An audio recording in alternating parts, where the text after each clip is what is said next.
இயேசு கிறிஸ்துவில் பிரியமான சகோதர சகோதரிகளை, எப்பொழுது மகிழ்ச்சியாக இருங்கள், இடைவிடாது ஜெபியுங்கள், என்ன நேர்ந்தாலும் இறைவனுக்கு நன்றி கூறுங்கள்.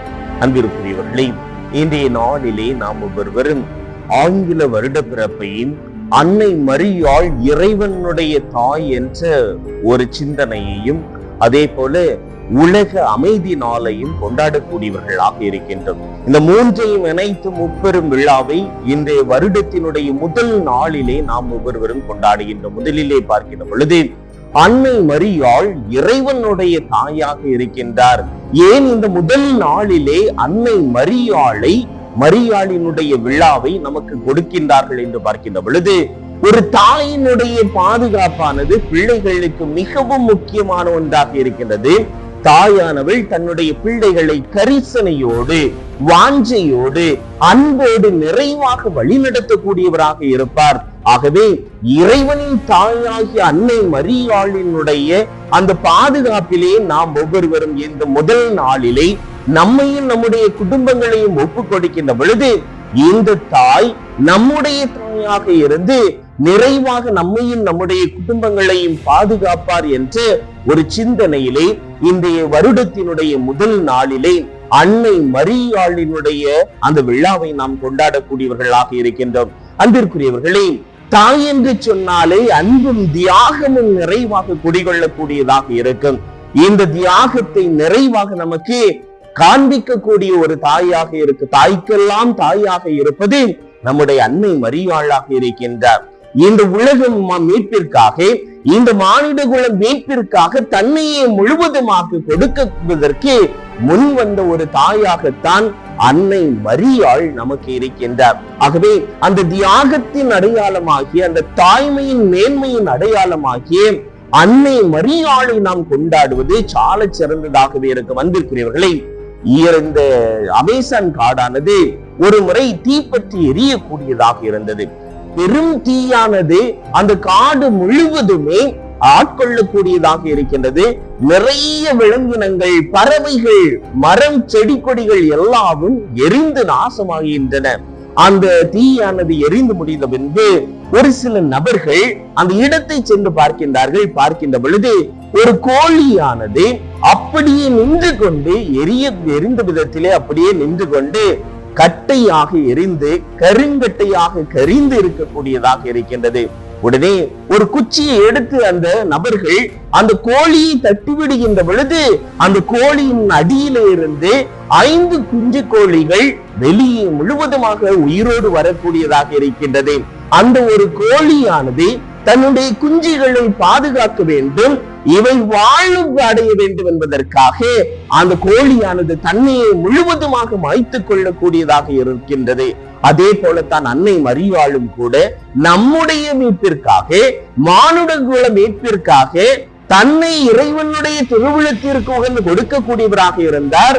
கல்வாரியிலே தன்னுடைய மகனையும் இதற்காக கொடுக்கக்கூடியவராக இருந்தார் என்றால் அந்த தாய்மையினுடைய அந்த தியாகத்தின் அடையாளமாக இந்த அன்னை மரியாள் இருக்கின்றார். அன்பிற்குரியவர்களே, இந்த இறைவனின் தாய் என்று சொல்லுகின்ற பொழுது, நிறைய நேரங்களிலே இயேசுவின் தாய் என்று சொல்லுகின்ற பொழுது 4ஆம் நூற்றாண்டிலே எல்லா மக்களும் ஏற்றுக்கொண்டார்கள்.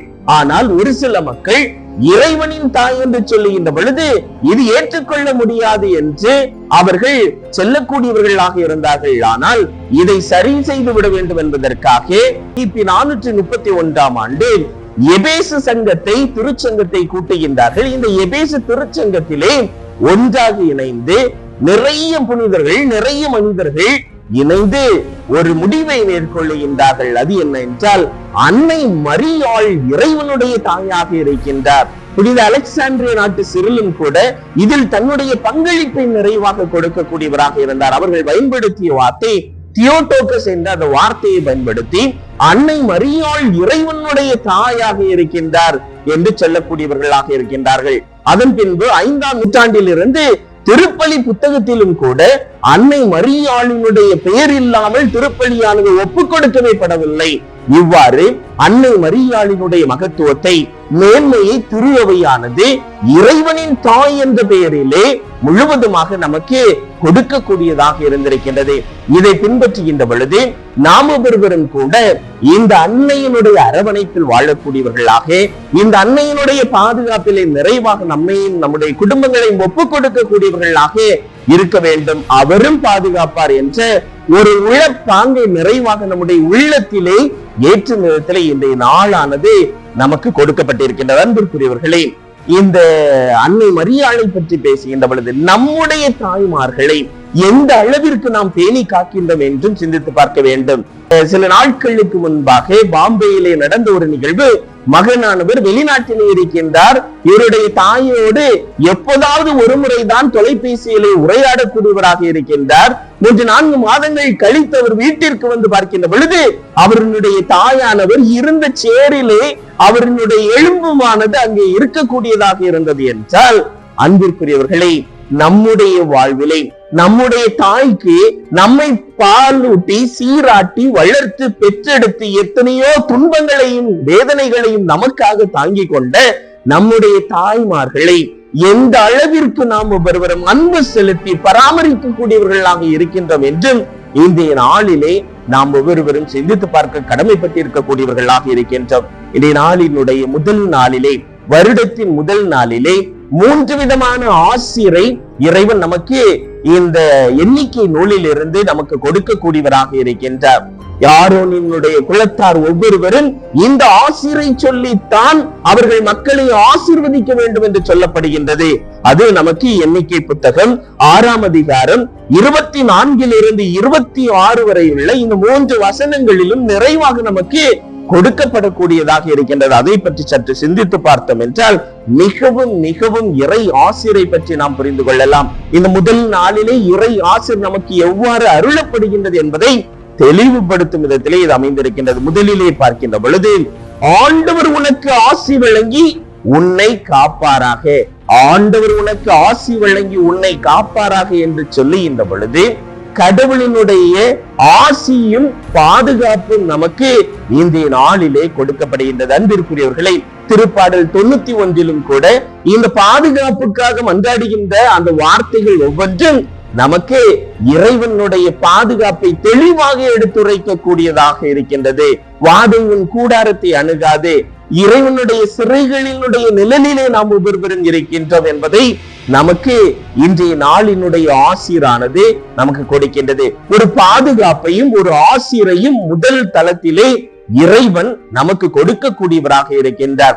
இறைவனுடைய ஆசிரை பெற்ற மனிதர்கள் இறைவனுடைய பாதுகாப்பையும் பெறக்கூடியவர்களாக இருக்கின்றார்கள். ஆபத்துக்கள், விபத்துக்கள், இன்னல்கள், துன்பங்கள், நெருக்கடியான சூழல்கள், வேதனை நிறைந்த தருணங்கள், இவற்றிலெல்லாம் ஆண்டவர் நமக்கு ஆசி வழங்கி நம்மை பாதுகாக்க கூடியவர்களாக இருக்கின்றார் என்பதை இந்த முதல் ஆசியானது நமக்கு சொல்லுகின்றது.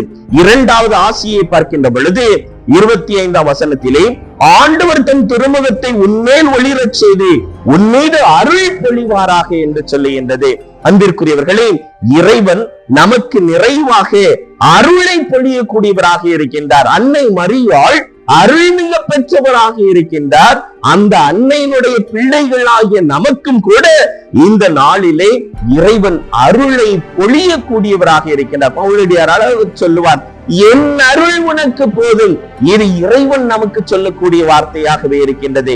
இறைவனுடைய அருள் துணையை நம்பி என்னால் எதையும் செய்யக்கூடிய ஆற்றல் எனக்கு உண்டு என்று அவர் சொல்லுகின்ற பொழுது நாமும் கூட இந்த நாளிலே இறைவனுடைய அருளை நிறைவாக பெறக்கூடியவர்களாக இருக்கின்றோம். அது நம் மீது கொடுக்கப்படவில்லை, மாறாக பொழியப்படுகின்றது. எவ்வாறு மழையானது பொழிகின்றதோ அதுபோல இறைவனுடைய அருளானது முழுவதுமாக இந்த நாளிலே நம் மீது பொழியப்படக்கூடியதாக இருக்கின்றது என்பதை இன்றைய இரண்டாவது ஆசிரானது சொல்லுகின்றது. மூன்றாவதாக பார்க்கின்ற பொழுது 26வது வசனத்திலே, ஆண்டவர் தம் திருமுகத்தை உன் பக்கம் திருப்பி உனக்கு அமைதி அருள்வாராக என்று சொல்லப்பட்டிருக்கின்றது. ஆண்டவர் அவருடைய திருமுகத்தை திருப்பி நம் பக்கம் திருப்பி அமைதியை கொடுக்கக்கூடியவராக இருக்கின்றார் என்று சொல்லப்படும். அன்பிற்குரியவர்களே, எபிரேயத்திலே நிறைய நேரத்திலே ஷலோம் என்ற அந்த வார்த்தையானது சொல்லப்படுகின்றது என்றால் இது எல்லா விதமான கூறுகளையும் உள்ளடக்கி ஒரு வார்த்தையாக இருக்கின்றது. அமைதிக்கு கொடுக்கப்படுகின்றது. இந்த இறை அமைதி நிறைவாக நம்மிலே குடிகொள்ளக்கூடியவர்களாக இருக்க வேண்டும் என்பதையும் இந்த ஆசிரானது சொல்லுகின்றது. அமைதி என்று சொல்லுகின்ற பொழுது கடவுள் இயேசு உயிர் தெழுந்த பொழுது உங்களுக்கு அமைதி உண்டாகுவதாக என்று சொல்லுகின்றார். அதே போல இயேசுவினுடைய பிறப்பிலே நல் மனதோருக்கு உள்ளவர்களுக்கு, நல் மனது உள்ளவர்களுக்கு அமைதி உண்டாகுது என்று சொல்லப்படுகின்றது. இவ்வாறு அமைதியானது நிறைவாக இறைவனால் கொடுக்கப்படக்கூடியதாக இருக்கின்றது. இந்த முதல் நாளிலே இறைவனுடைய அமைதியை பெறுகின்ற பொழுது நம்முடைய உள்ளத்திலும் நம்முடைய இல்லங்களிலும் ஒற்றுமையும் சமாதானமும் அன்பும் நிறைவாக குடிகொண்டு அமைதியின் இல்லமாக, அமைதியின் உள்ளமாக நம்முடைய உள்ளமும் இல்லமும் அமைதியிலே திளைத்திருக்கக்கூடியதாக இருக்க வேண்டும் என்று ஒரு ஆசிரியையும் கொடுத்து இந்த 3 விதமான ஆசிரியை நமக்கு கொடுக்கப்படுகின்றது. இதிலே பார்க்கின்ற பொழுது இந்த 3லும் பார்க்கின்ற பொழுது ஆண்டவர் உனக்கு, ஆண்டவர் உன் பக்கம், ஆண்டவர் என்று 3லும் தொடக்கத்திலே ஆண்டவர் என்று கொடுக்கப்படுகின்றது என்றால் இறைவன் தானே முன்வந்து இறைவன் நமக்கு இந்த ஆசிரை கொடுக்கின்றார். இது நாம் கெஞ்சி கேட்டு இறைவன் கொடுக்கவில்லை, மாறாக இறைவன் தானே முன்வந்து ஆண்டவராகவே நமக்கு இந்த ஆசிரை கொடுக்கின்றார் என்று பொருள்படக்கூடியதாக அமைந்திருக்கிறது. அதே போல இது நிறைய தருணங்களிலே தனி நபருக்கு கொடுக்கப்படக்கூடிய ஆசிராக இருக்கின்றது. 2-3 மனிதர்களை சேர்த்து உங்களுக்கு, உங்களுக்காக அப்படிலாம் சொல்லல, உனக்கு, உன் பக்கம் திரும்பி என்று ஒருமையிலே கூறப்பட்டிருக்கின்றது என்றால் ஒவ்வொரு தனிப்பட்ட மனிதனுக்கும் இந்த ஆசிரை இறைவன் கொடுக்கின்றார். எல்லோருக்குமான ஆசிராக இல்லை, ஒவ்வொரு தனிப்பட்ட மனிதருக்கும் இறைவன் குறித்து தனிப்பட்ட மனிதர்களை நிறைவாக ஆசீர்வதிக்கின்றார். உங்களையும் என்னையும் இங்கு இருக்கக்கூடிய ஒவ்வொருவரையும் இறைவன் ஆசீர்வதிக்கின்றார் என்பதை உறுதிப்படுத்தி இது சொல்லக்கூடியதாக இருக்கின்றது. ஆக மொத்தத்திலே அன்பிற்குரியவர்களே, இதிலே 2 இடங்களிலே ஆண்டவருடைய திருமுகம் என்று வரக்கூடியதாக இருக்கின்றது. முதலில் 2வது மற்றும் 3வது ஆசியிலே இறைவன் திருமுகத்தை என்று சொல்லுகின்றது என்றால் இறைவனுடைய முகத்தை காணக்கூடிய பேறு பெற்ற மக்களாக நாம் இருக்கின்றோம் என்று அர்த்தப்படக்கூடியதாக இருக்கின்றது.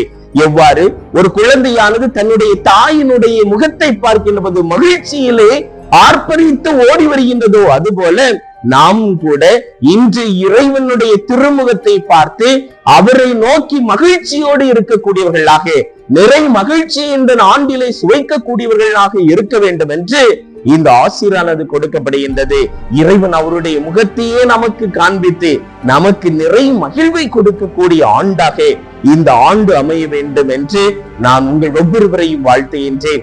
இறைவன் மகிழ்ச்சியின் ஆண்டாக, அன்பின் ஆண்டாக, இரக்கத்தை பிறருக்கு கொடுக்கக்கூடிய ஆண்டாக, மன்னிப்பை பிறருக்கு வழங்கக்கூடிய ஆண்டாக, இரக்கத்தினுடைய அடிப்படையிலே வாழக்கூடிய மனிதர்களாக நம்மை மாற்றி இந்த ஆண்டை சிறந்த ஆண்டாக, ஆசீர்வதிக்கப்பட்ட ஆண்டாக இந்த ஆண்டு முழுவதும் நமக்கு இருக்க வேண்டும் என்று சிறப்பாக இறைவனை நோக்கி மன்றாடுவோம். ஆமென்.